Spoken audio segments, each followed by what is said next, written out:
The access point now accepts packets that we send to it because it's not going to ignore us because we've successfully associated ourselves with it using a fake authentication attack.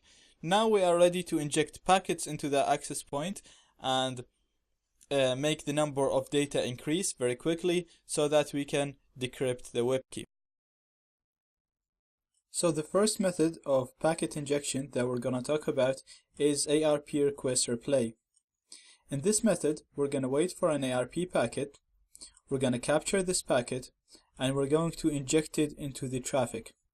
When we do that, the access point is going to be forced to create a new packet with a new IV. We're going to capture this new packet, inject it back again into the traffic to force the access point to create another packet with another IV. We're going to keep doing this until the number of data is high enough to crack the WEP key. Let's see how we do this in Kali Linux. So first thing I'm gonna do is just launch aerodump-ng.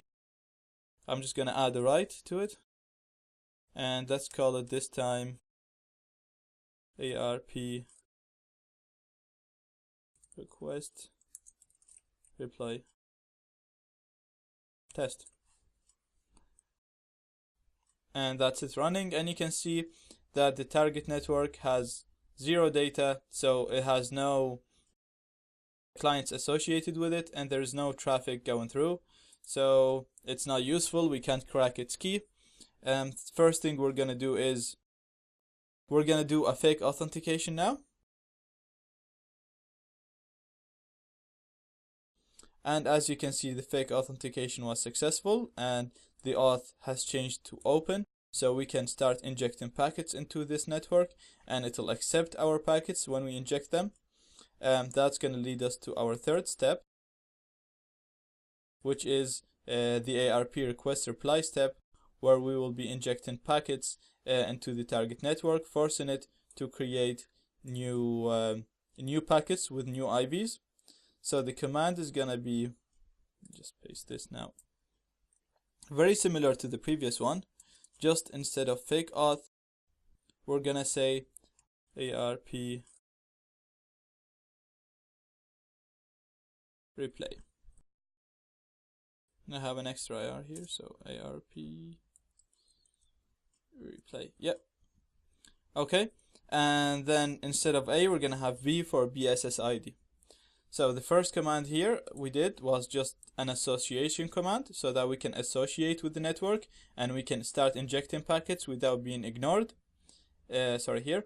The third one we're gonna do here is the command that we're gonna wait for an ARP packet, we're gonna capture it and then re-inject it in the air. Let me just associate myself again there, and I'm gonna launch this command. So in here, in the third section, replay is just waiting for an ARP packet. Okay, as you can see, we've captured an ARP packet, and now it's injecting the ARP packet here. So it captured an ARP packet, it's injecting it in the traffic. The AP is creating another packet with a new IV.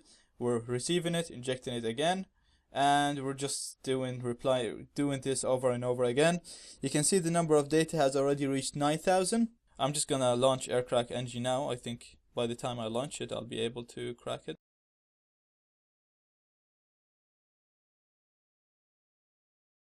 So I'm gonna aircrack-ng, same command that we ran in the basic case.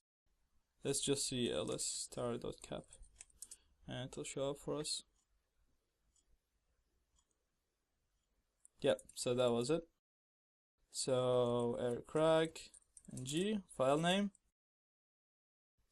And sure enough, here we see the WEP key. And we were able to crack it very easily. The number of data has reached 39,000 by now, so it's running up very, very quickly.